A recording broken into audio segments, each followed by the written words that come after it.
عندها احساس ان عندها كورونا. يعني اي من كتر الكلام، لانه خلاص التلفزيون كورونا، الواتساب كورونا، كله كورونا كورونا، فالناس عندها على طول احساس انه انا عندي ده زور، ده مش عارف، انا عطا اللي بيعطس النهارده عنده حاله رعب غير طبيعيه. ايه هو الحد الفاصل بين ان انت عندك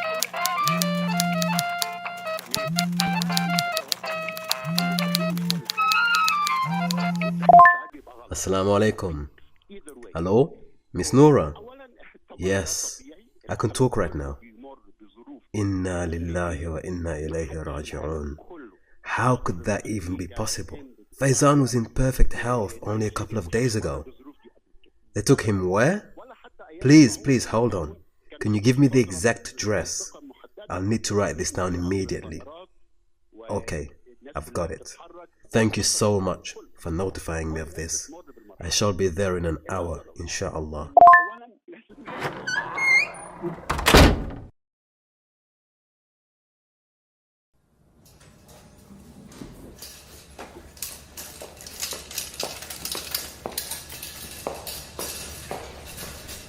Assalamu alaikum. My name is Shahid Abu Zakaria. I'm here to visit Mr. Faizan Islam. He's one of my employees, and I've been notified of his condition earlier today. Thank you. That would be much appreciated.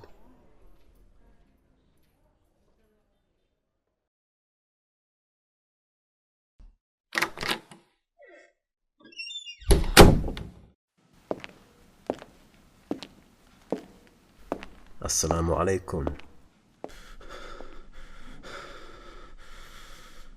No, please don't move. Relax. You're here for a reason. May Allah grant you relief and recovery from this virus. You're still so young, my friend. If anyone should be in your position right now, it should be me. But Allah decides these matters, and we submit to His wisdom. Ya Faizan, can you even hear me? Blink twice if you're able to hear my voice. MashaAllah.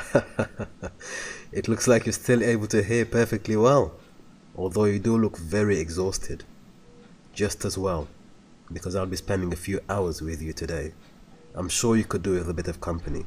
And don't worry, my secretary Miss Noura has notified your school about your current condition. They'll inform your teachers and administrators in due time. Everything is being taken care of right now. All you need to do is remain relaxed and let the doctors do their job. La ba's, tahuran inshallah. I am sure that you will recover fully from this and live to tell the story to your grandchildren one day. The coronavirus will be a significant chapter in modern history. I suspect that life may never be the same after this. You should see the streets, Faizan. Completely empty. Everything is closed and everyone is indoors. Still, I have a slight feeling that you and I might not be able to go on any wild adventures anytime soon. But we must not let that stop us from exploring history. Now, Faizan, I would like for you to close your eyes and open your mind. I'm going to tell you a story.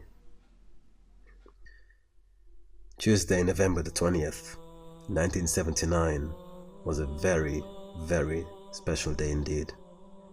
The occasion marked the very last day of Dhul Hijjah in the year 1399 of the Islamic lunar calendar. The golden dawn of a new Islamic century, commemorating 1400 years since the Prophet Muhammad ﷺ departed from Makkah and traversed the Arabian desert seeking his destiny in the ancient city of Yathrib. On this day, November 20th, 1979, the world was preparing to celebrate a historical threshold marking 1400 years of Islamic history, culture and legacy, all of which would be commemorated with a single prayer performed before the break of dawn in the epicenter of the Muslim world, the Grand Mosque in Mecca.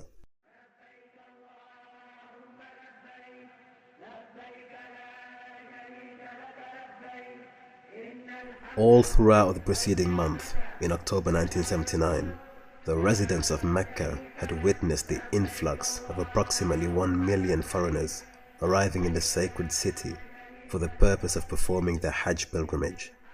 However, following the ceremonies, many of the pilgrims prolonged their stay in Mecca for a few more weeks in order to witness the turning of a golden new century.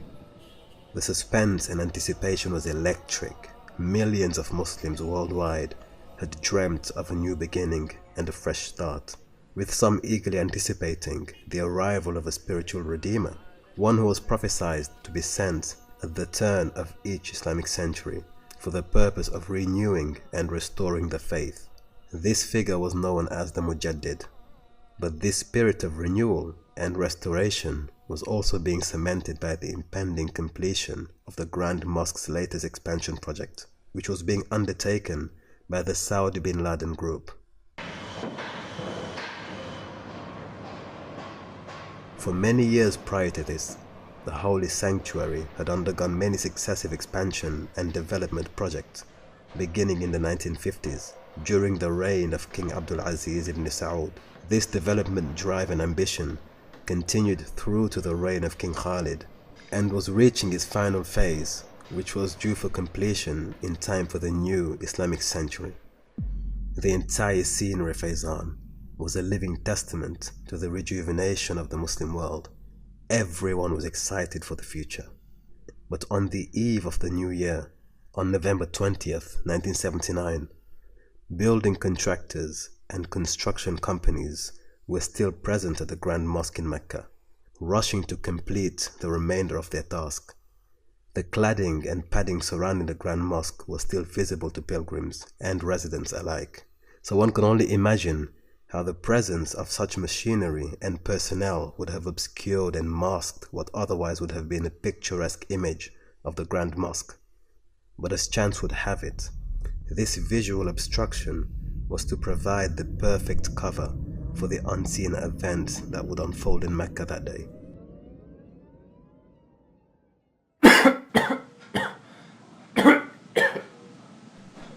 Faizan, it seems as if the sunlight is disturbing you.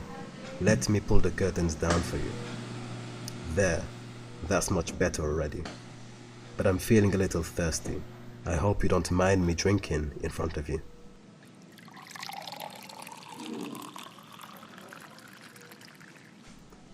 Alhamdulillah. Now where was I? I was describing the building works surrounding the Grand Mosque on the eve of the new Islamic century. And like I was saying, the cladding and padding made it a less than ideal scenery to behold. However, this was the dream scenario for some who were present in Mecca that day. But why was that?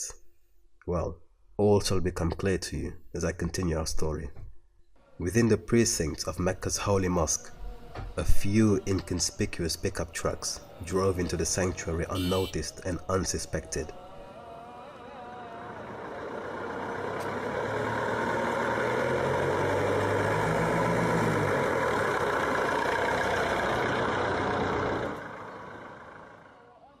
They infiltrated the building by driving through the Fatah Gate, which was situated in the northern side of the Grand Mosque.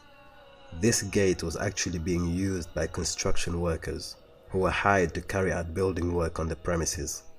But surprisingly, the men inside the unidentified pickup trucks were not construction workers at all. However, they were well informed and adequately prepared to exploit the cover provided by the unsuspecting contractors that day. Meanwhile, back in the vast expanse of the mysterious desert, 𝐃𝐈𝐒 bin Saif al-otaybi, the enigmatic leader of the new Ikhwan, had been on the run from the authorities for the best part of 2 years. However, his underground movement was thriving in his absence, and he was able to continue his recruitment drive by getting close associates to arrange the publication and distribution of his articles and recorded lectures. This was possible through the private connections they had established with a printing company in Kuwait. In fact, 𝐃𝐈𝐒 and his Ikhwan had a growing number of sympathizers and supporters in Kuwait as well. However, within Saudi Arabia, the Ikhwan were growing more infuriated over the ever-growing westernization program. 𝐃𝐈𝐒𝐿's scathing and unapologetic criticism of the Saudi policy and leadership proved very, very popular, attracting many admirers and supporters from all segments of Saudi society, ranging from students to wealthy patrons who contributed to 𝐃𝐈𝐒𝐿's campaign by means of monetary donations. 𝐃𝐈𝐒𝐿's articles and letters were not only popular with students and wealthy businessmen, he had also gained respect and admiration from factions within the military ranks and with leading members of the religious establishment, all of whom were concerned with the direction and trend of the country's development, but could not be seen to say so in public.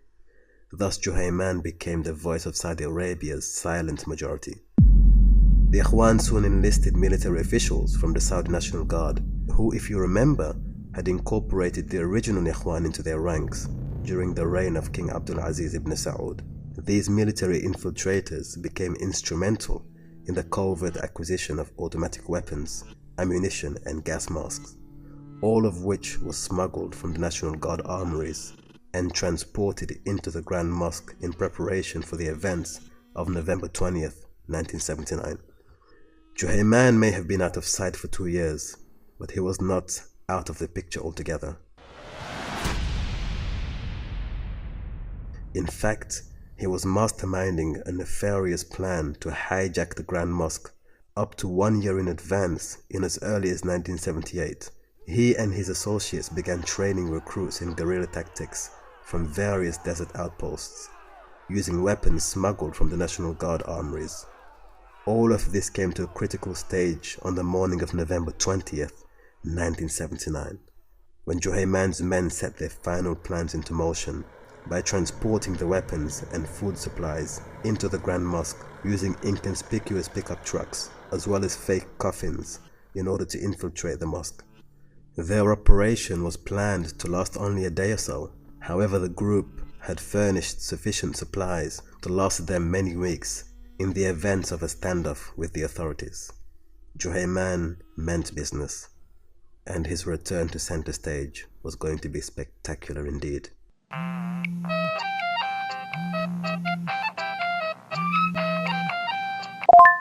Assalamu alaikum, Miss Noura. Yes, I am with Faizan right now. He seems to be doing a bit better. Oh, okay. Please inform them that we will not be conducting any meetings on the premises until further notice.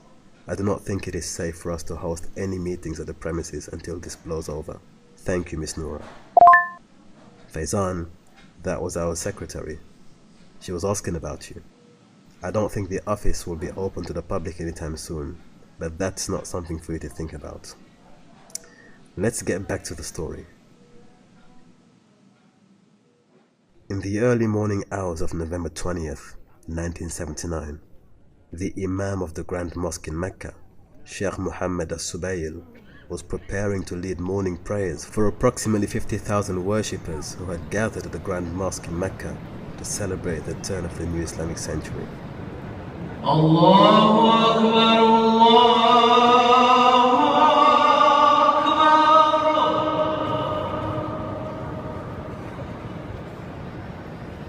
Allahu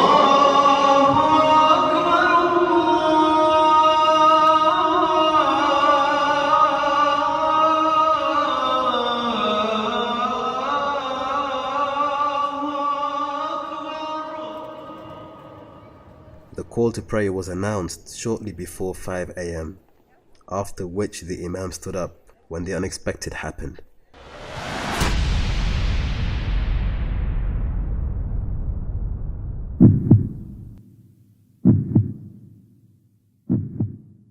The Imam was abruptly interrupted by insurgents who brandished weapons almost immediately, and all the gates of the masjid were locked.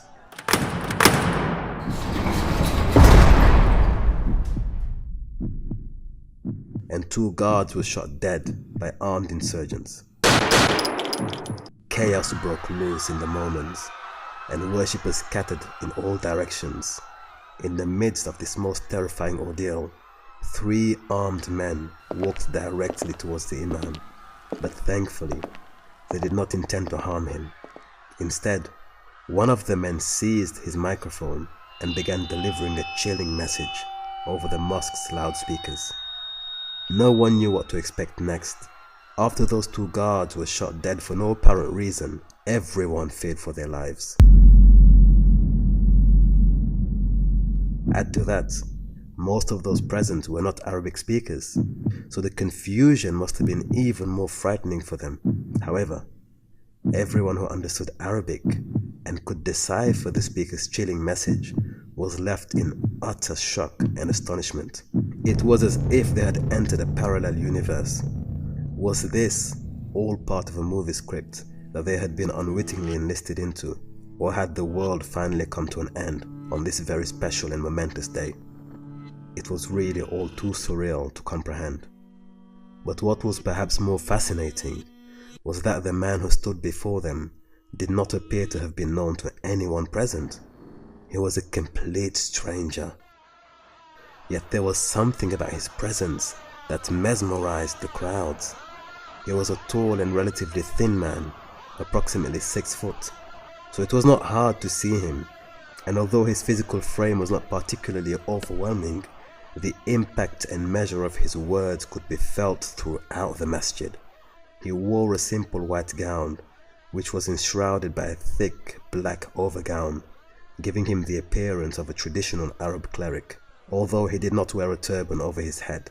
As he delivered his carefully scripted message, the audience stood aghast and astounded, as the ghastly message transmitted from his mouth could be tracked as the tip of his full-grown black beard bobbed up and down with each pronouncement. The speaker was fully engrossed in his speech, and the intensity of his gaze pierced through the crowds like that of a mighty eagle preparing to pounce upon his prey. He was stern and resolute in his delivery, but his appearance was that of an ordinary Bedouin man, whose head carried the full weight of a crown of lanky, curly dark hair that framed his youthful face. His eyebrows grew more intense with the weight of words that seemed to be channeled straight from his soul. He spoke with stern conviction and unwavering authority, in what resembled a scene from one of Hollywood's biblical classics. The man stood there and spoke as if delivering a final message to mankind. Besides him stood another young Arab man who carried a weapon with him, but remained as silent as a wolf. His eyes were wide and alert. He appeared to be very calm, yet his presence was ubiquitous. He somehow commanded the attention of onlookers without ever having to utter a single word. Unlike the speaker, this second figure appeared to be a little less intense, but something about his aura left the observer uncertain and uneasy about him. Finally, the speaker concluded his sermon, and many armed men began to force people to line up beside the Kaaba, where the speaker and a silent colleague stood surrounded by armed guards. Juhayman bin Saif al-Otaybi was finally back.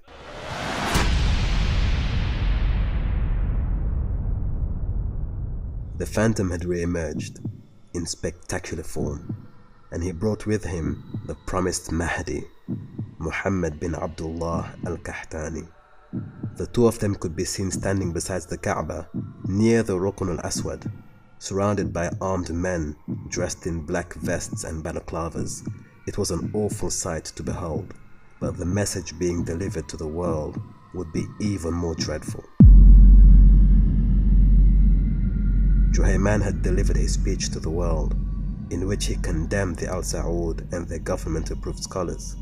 He also called upon the people to pledge their allegiance directly to the man standing beside him, the so-called Mahdi, Muhammad bin Abdullah al-Qahtani, who was apparently from the Prophet Muhammad ﷺ's tribe, the Quraysh.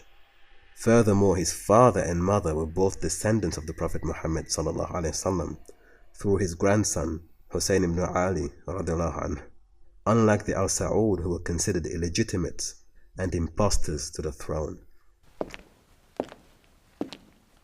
It was at this point that the so-called Mahdi stepped forward and took center stage. He stood near the Kaaba, awaiting the steady flow of people coming to pledge their allegiance to him. At first, it was his fellow insurgents who initiated this process by pledging their allegiance to him, but once they were done, they prompted others to follow suit. Many of those present could not speak or understand Arabic, so a number of them followed the instructions and began pledging their allegiance. But by now the confusion and fear permeated the entire mosque. No one could tell you just what it was like to be plunged in such an insane situation. But the atmosphere was completely unpredictable, and those present could not figure out what to expect next. Gunshots began to ring out, and the captives grew more terrified for their lives and safety. But in the midst of such confusion, the Imam of the Grand Mosque had managed to slip away from where 𝐃𝐈𝐒 and the false Mahdi were standing. He blended into the crowds and then made his way back to his office, where he called Sheikh Nasir bin Hamad al-Rashid, the leader of the General Presidency for the affairs of the two holy mosques. The Imam informed him of the events that were unfolding in the mosque. As he spoke on the phone, shots could be heard ringing in the background. At this point, one may ask the question, where were the security guards who were supposed to protect the mosque at all times? And how did 𝐃𝐈𝐒 manage to hijack such a vast complex within just a few hours? Well, prior to that event, no one ever thought it necessary to inspect those entering the Grand Mosque in Mecca, because it was a sanctuary, a haram, and Muslims did not imagine it possible for such horrific crimes to be committed inside the haram itself. Furthermore, those who were employed to guard the facilities were not armed with weapons. All they were allowed to carry were wooden sticks with which to control crowds. The haram is a sacred sanctuary, and carrying weapons was completely prohibited. However, all of that would change following the events of 1979. Back inside the mosque, the initial panic settled a little, and the hostages were now beginning to accept their fate. However, 𝐃𝐈𝐒 ordered for his men to liberate some hostages from the mosque. These were mostly foreigners who had very little clue as to what the Ikhwan were and what they were demanding from the Saudi authorities. However, Saudi nationals were detained and prohibited from escaping the mosque. They were then forced to swear allegiance to the so-called Mahdi, though interestingly enough, a number of captives were converted to the message of 𝐃𝐈𝐒, and they genuinely believed that the Mahdi had arrived. But to be honest, this should not be a surprise at all, given the hype and anticipation that was built up leading to the new Islamic century. Upon seeing this gradual release of non-Saudi worshippers out of the mosque, the Imam, Sheikh al-Subayl, came out of his hiding spot and traveled down to the mosque's basement, where he removed his distinctive cloak and mingled amongst the Indonesian pilgrims who had been allowed to escape. He joined the crowd and evaded detection by keeping his head low the entire time. By now, many of the hostages had been liberated. However, there were still several hostages inside the mosque. 𝐃𝐈𝐒 and his co-conspirators then settled in the upper levels of the mosque with snipers positioned in the minarets. While Saudi intelligence was still unable to identify who was inside the mosque, in what conditions the hostages were kept in, and what the kidnappers' plans truly were. But unfortunately for those who did not make it out of the mosque, they were forced to evacuate the courtyard and to move inside the corridors, where they remained confined while gunshots rang out. The snipers fired down the Saudi authorities that had gathered outside the mosque walls. Communications with the Grand Mosque were then abruptly disconnected when 𝐃𝐈𝐒's men cut telephone access, leaving those inside the compound completely detached from the external world. The Saudi authorities were left in shock and utter disbelief as the situation intensified to the late hours of the day. Something clearly had to be done, and in a hurry. Saudi Arabia's leadership was taken by surprise and completely unprepared for such an event. No doubt, their contingency plans did not factor in an attack of such magnitude. However, their initial reaction to the situation was to send military troops into Mecca, but they had clearly underestimated the planning and preparation of 𝐃𝐈𝐒 and his Ikhwan. because when Saudi forces arrived at the Grand Mosque, they were greeted with bullets from the mosque's lofty minarets. The Saudi military then responded to this with their own arsenal. However, the attackers began using some of the hostages as human shields. They had also started shooting indiscriminately into crowds of curious spectators who had gathered on the hills overlooking the mosque. Innocents were caught up in this crossfire, and a young boy lost his life. The Ikhwan also shot at anyone who tried to recover the dead bodies from outside the mosque. Approximately 100 officers were initially dispatched to respond to the events by the Ministry of the Interior. However, they had suffered severe casualties and sought reinforcement from units of the Saudi Arabian Army and the National Guard. By the evening of November 20th, 1979, the entire city of Mecca was evacuated and residents were relocated elsewhere while the military moved in. In the coming 24 hours, Saudi Arabia would be engulfed by a complete media blackout. No news of what had happened in the Grand Mosque was to be leaked into the outside world. Such revelations would deal a very heavy blow to the kingdom's reputation. But it was a little too late for the Saudis, because news of the siege in Mecca had been broken by a Washington-based agency. It had only been a day following the siege of the mosque, and the New York Times was already stirring up more trouble for the kingdom, with its front-page headlines revealing details of what they called a terrorist plot in the heart of Mecca that was being orchestrated by Iranian Islamic revolutionaries. It was fake news, of course. However, the inflammatory nature of this so-called news sparked off a propaganda war between Iran and America.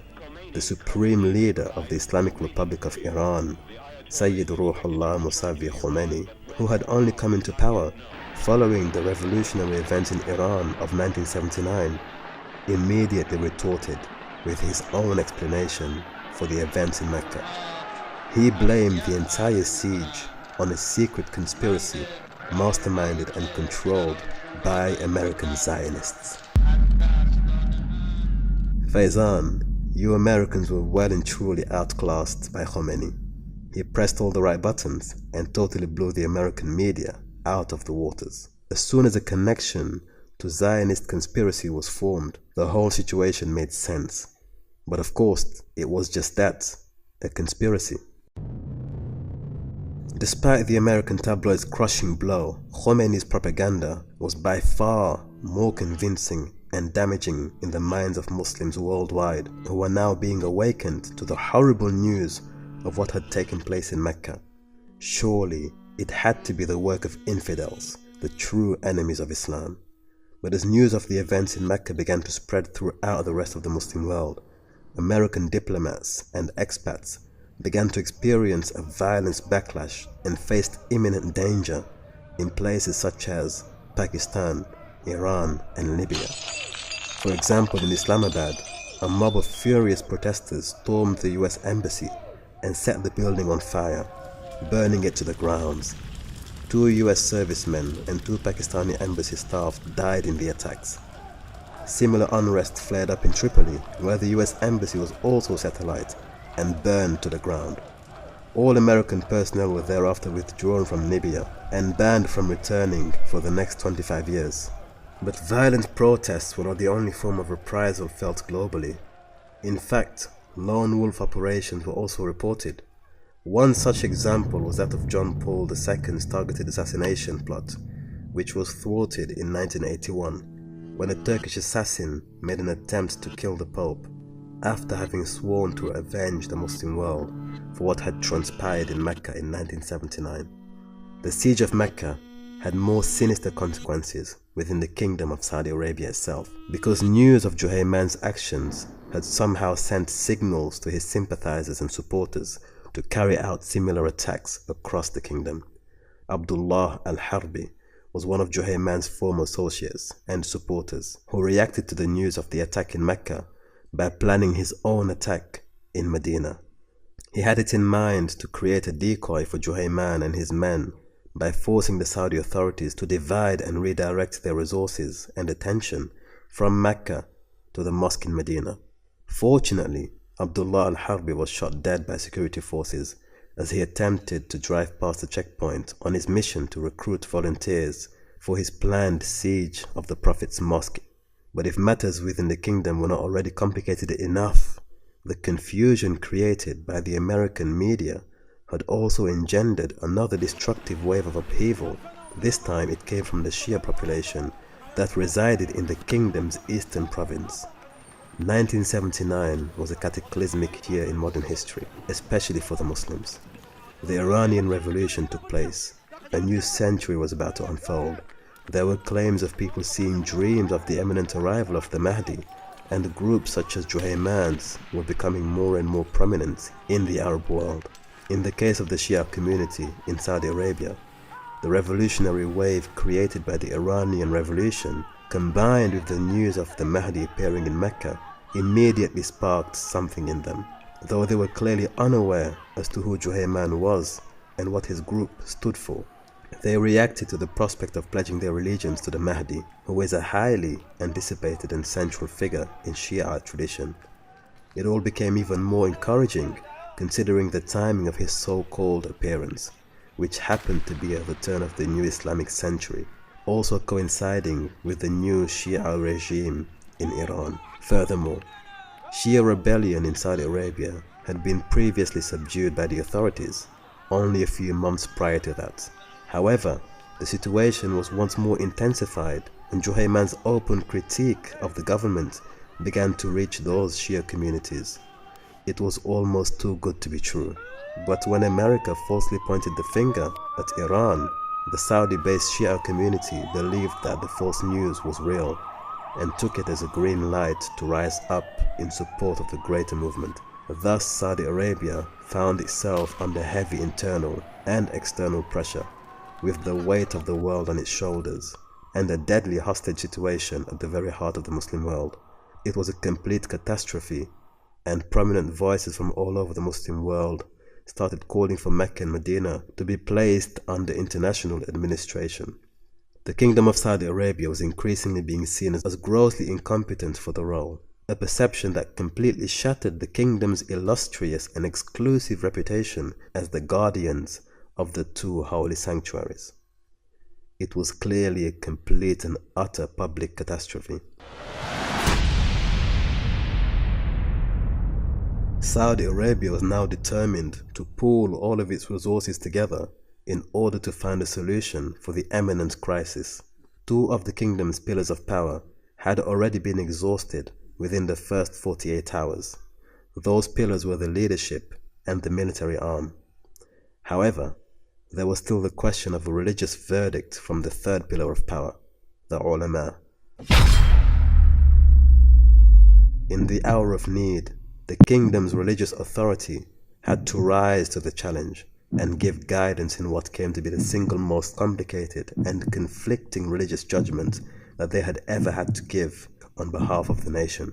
But matters were not made any easier by the fact that Saudi Arabia's religious establishment was under the leadership and direct control of Sheikh Abdul Aziz bin Baz, a scholar who had previously endorsed and corresponded with 𝐃𝐈𝐒𝐿 and his group in the years and months leading to the terrible events in Mecca.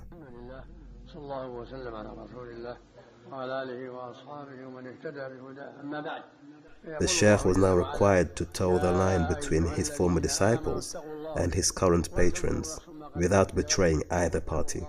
What made matters even more challenging were the strict prohibitions on violence within the precincts of the Grand Mosque in Mecca and its surrounding vicinity. In fact, Islam forbids the carrying of weapons, the uprooting of plants, and the hunting of prey within the sanctuary. Therefore, legitimating the use of violence to disarm and defeat the hijackers was not going to be an easy decision to make, but there was no viable alternative, considering the fact that 𝐃𝐈𝐒𝐿 and his men were committed to fighting the authorities to the bitter end. It was very challenging. However, the Kingdom of Saudi Arabia finally got a verdict from its scholarly council on Friday, November 23rd, 1979, when for the first time in centuries, the Friday sermon was cancelled and prayers were not performed in congregation. It was in the late afternoon that the ulama of Saudi Arabia published their much anticipated fatwa. The edict pronounced by the Council of Ulama permitted the Saudi authorities to fight the hijackers only after the hijackers themselves were granted the opportunity to surrender and lay down their arms. But if they declined this, then fighting would be permitted. This verdict was derived from a verse in the 2nd chapter of the glorious Quran, wherein permission to fight within the holy sanctuary was granted only when hostilities were initiated by the disbelievers against the believers in Mecca. This was further strengthened by another Quranic verse which permitted one group of Muslims to fight another group of Muslims in cases where there would be civil unrest and one group had been unjust towards the other. But the Quran also commands the intervening party to accept the terms of peace and surrender offered by the transgressing Muslim party. However, many critics pointed out to the fact that the fatwa was unusually lenient towards the transgressors. One could hardly imagine a worse crime having been committed in the heart of the Muslim world. Yet the committee of scholars who presided over the emergency council did not condemn 𝐃𝐈𝐒𝐿 and his group outright. The language used in their edict was very measured, and the fact was they did not consider 𝐃𝐈𝐒𝐿 and his co-conspirators to be miscreants or infidels, but simply referred to them as the armed group. This drew criticism from many Muslims.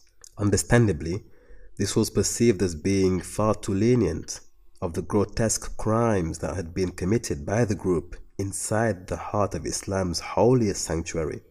Furthermore, the Ikhwan were claiming to have the Mahdi with them, which was a false claim that one could expect would have nullified their faith outright.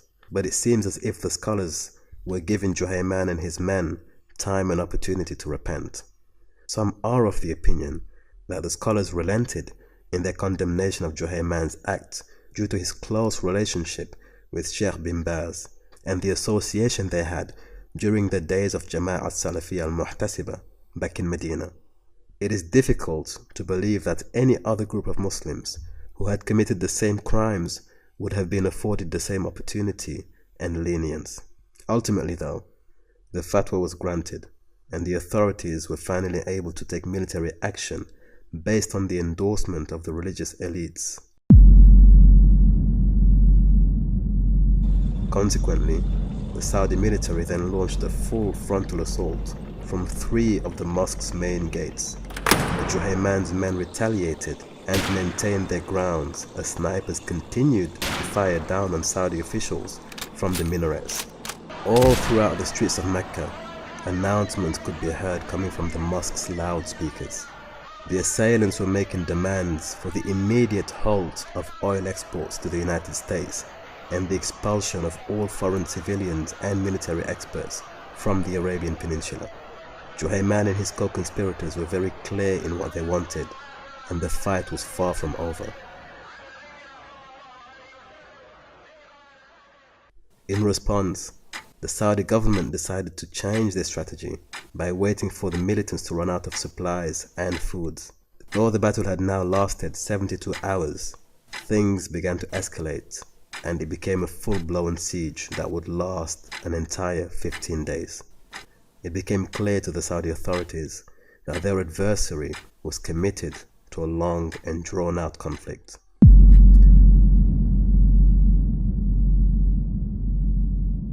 On Saturday, November 24th, 1979, 𝐃𝐈𝐿 and the surviving insurgents, along with some hostages and prisoners, began to retreat into the interconnected chambers located under the mosque itself in the basement.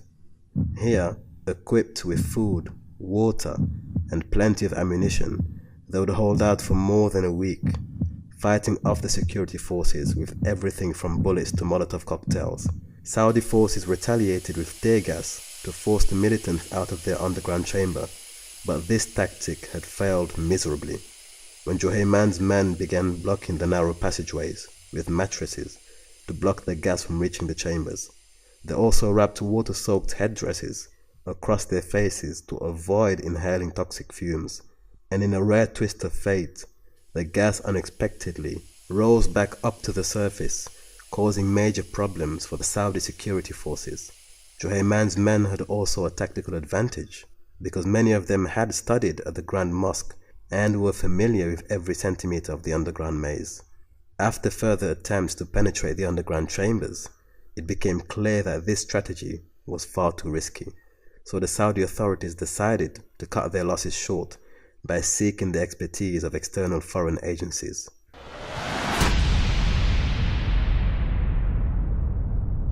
The Americans were not to be involved in any part of the solutions for the events in Mecca. In fact, the head of Saudi Arabia's intelligence services, Prince Turki al-Faisal, did not trust the CIA with the management and assistance of any part of their struggle against 𝐃𝐈𝐒 and his men, especially considering the fact that the CIA had been weakened by the congressional hearings of the 1970s. Monitor the private conversations of American citizens without the use of a bug or a tap. The interception of international communication signals sent through the air is the job of NSA, and thanks to modern technological developments, it does its job very well. The danger lies in the ability of the NSA to turn its awesome technology against domestic communications. The Saudi intelligence office decided to enlist the help of the French, and by Sunday, December 2nd, 1979, Saudi Arabia was engaging directly with advisors from France's Groupe d'Intervention de la Gendarmerie Nationale, which were arguably the most specialized services in the world at that time. A team of 3 French commandos arrived and underwent a brief conversion ceremony in order to be allowed to enter the holy city of Mecca. They brought with them supplies of a chemical known as CB, which is a gas designed to seriously restrict breathing, resulting in fatal consequences if inhaled for too long. The following day, on Monday the 3rd of December, 1979, an operation was mounted to drill holes into the floor of the Grand Mosque in order to facilitate the passage of explosives and canisters filled with CB directly into the chambers below. Shortly after the holes were drilled, grenades were dropped into the rooms below, indiscriminately killing many hostages, but driving the remaining rebels out into the open, where they could be targeted by snipers from the Saudi military. It was a long and bloody process, lasting more than 18 hours. However, the strategy had been effective, and the assailants began to show signs of severe fatigue and weakness.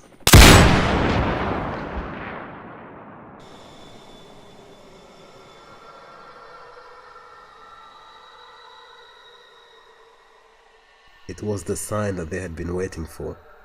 Saudi forces began to enter the underground maze in a drive to break the resistance once and for all. The military officers eventually located one of the underground chambers, in which 20 militants were huddled together tightly like sardines. They were exhausted, emaciated, hungry, and covered in dirt. Amongst this bunch of die-hard survivors was their leader, 𝐃𝐈𝐒 bin Saif al-otaybi.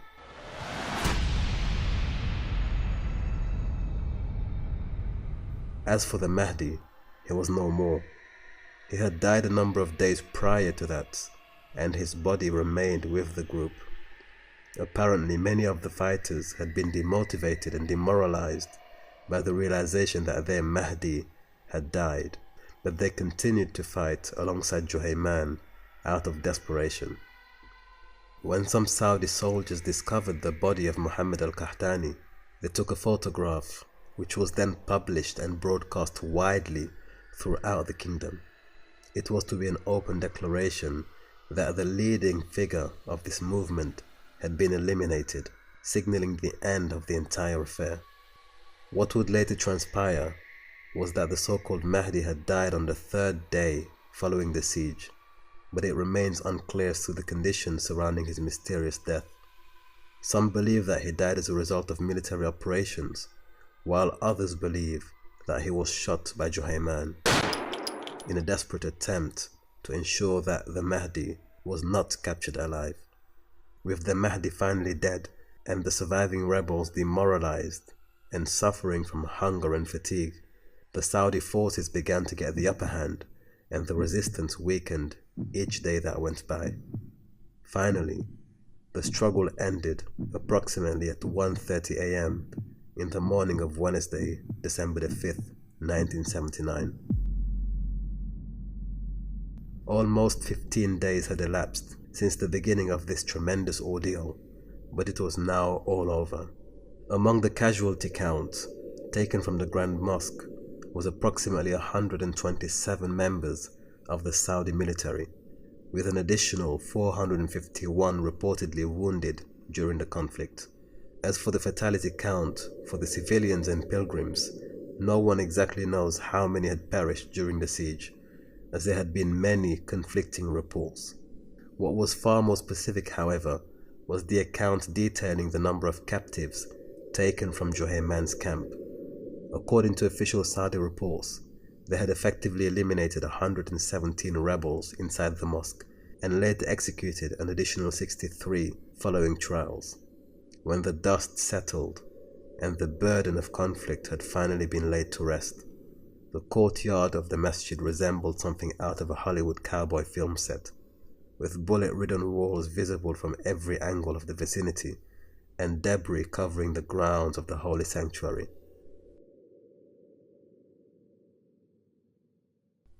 On Thursday, December the 6th, 1979, the Grand Mosque was restored to full use in time for King Khalid's entrance and his ceremonial tour around the Kaaba, which was concluded by the drinking of Zamzam and the kissing of the Black Stone, in the same spot where 𝐃𝐈𝐒 and the so-called Mahdi had stood before only a few weeks earlier. The following day, on Friday, December the 7th, 1979, a congregation of around 150,000 worshippers flooded the Grand Mosque in Mecca in order to participate in the first ever Friday prayers performed in the sanctuary since the siege had begun in November. It was also set to become the very first Friday prayer performed there in the new Islamic century.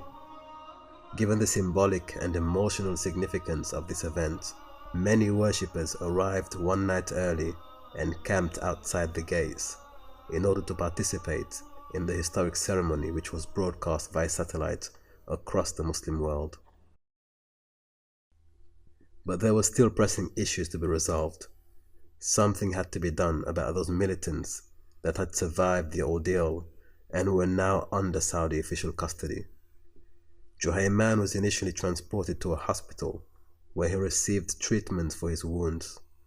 Prince Turki al-Faisal paid him a personal visit during his stay there, and the two men had a conversation which concluded with 𝐃𝐈𝐒 apologizing for his actions and expressing regret for his decisions. He then pleaded with the prince to intercede on his behalf with King Khalid. 𝐃𝐈𝐒 had hoped that Prince Turki would petition the king to pardon him, but he could not have been more mistaken in his judgment. Unlike the Council of Ulama, Prince Turki had absolutely no sympathy for 𝐃𝐈𝐒 or his supporters.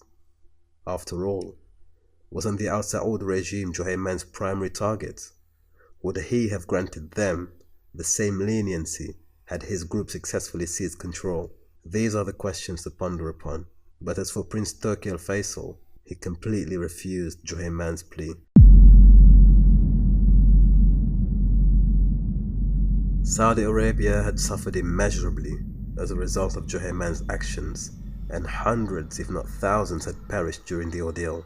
Nevertheless, there was absolutely no compassion towards the leading and active proponents of this movement. They had to be eliminated, just like the original Ikhwan were eliminated by King Abdul Aziz 50 years earlier. On the 9th of January 1980, 𝐃𝐈𝐒 and 62 of his fellow rebels were publicly beheaded. Their executions sent a direct warning to any surviving advocates of the Ikhwan and their sympathizers that the Saudi establishment would no longer tolerate any such movements. Amongst those executed were Saudi citizens, Egyptians, Yemenis, Kuwaitis, Sudanese, and Iraqis. 50 executions took place in Mecca, which is where 𝐃𝐈𝐒 himself was killed. 10 more were executed in Riyadh, 7 each in Medina, Dammam, Buraida, and Abha, with 5 in Ha'il and Tabuk. However, the Saudi authorities exercised considerable restraint. The death sentences of 19 militants were reduced to life sentences, and in the case of 23 others, mostly women and children, they received 2-year sentences, which had to be served in special correctional facilities. Those under the legal age of consent were then enrolled into child protection services.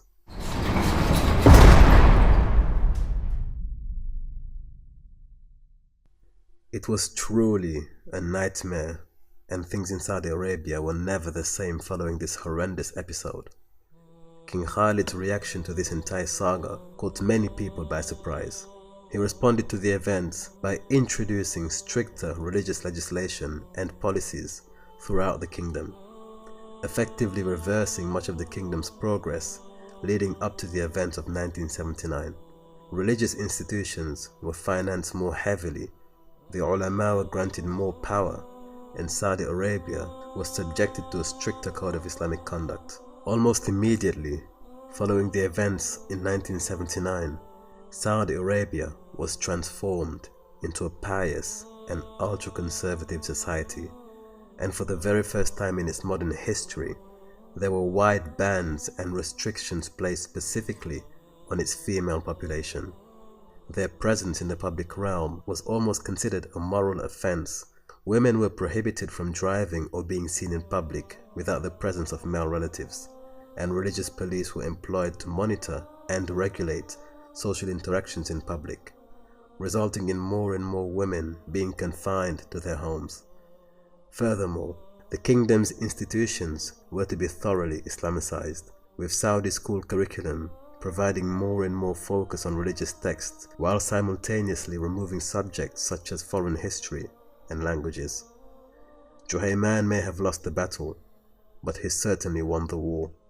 The Saudi Arabia he left behind reflected much of what he had envisioned in his writings and speeches. For example, the music stalls that he and his supporters targeted in Medina were now illegal nationwide. So were cinemas and bars. Music was banned altogether, with performances from famous Lebanese singers such as Fayrouz and Samira Tawfiq no longer being broadcast on television. The sale of alcohol too carried severe penalties for those caught trading either privately or publicly. But Saudi's transformation did not stop there, as this new stage of development marked the beginning of Saudi's missionary phase. For the first time in its history, the Al Saud began to focus on the deliberate and wide propagation of Sheikh Muhammad ibn Abdul Wahhab's books and teachings beyond the borders of Saudi Arabia. The Saudi religious movement took on international dimensions. They also used more of the funds generated from the sale of petrol to print and distribute vast amounts of literature worldwide. Translations of the glorious Quran became more prevalent in the English and French-speaking world, as did abridged and summarized versions of hadith literature and manuscripts on basic Islamic rituals. With this tidal wave of Saudi propagation flooding the Muslim world, but in particular the Western world, a new generation of Muslims was beginning to emerge. The Saudis also created funds and offered grants for the establishment of many mosques worldwide. They assigned monthly stipends and salaries for Saudi-trained clerics and teachers to administer these international mosques and centers of propagation. For the upcoming generation of Muslims, particularly those born after the events of 1979, the Kingdom of Saudi Arabia itself was now perceived as the beacon and champion of true Islamic teachings. They had in fact reinvented their image and restored their position as the supreme reference and authority when it comes to the correct application, interpretation, and practice of Islam. Over the coming decades, however, the teachings of Muhammad ibn Abdul Wahhab also became more popular globally, and Saudi clerics gained a wider audience beyond the confines of their immediate students and local congregations.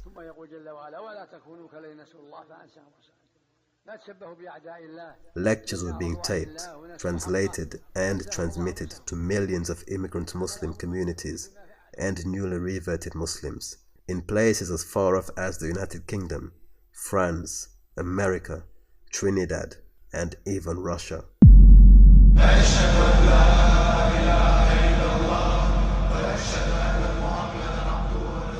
The momentum built up by Juhayman and his group would soon spill over into the battlefield of Afghanistan following the Soviet invasion of Afghanistan.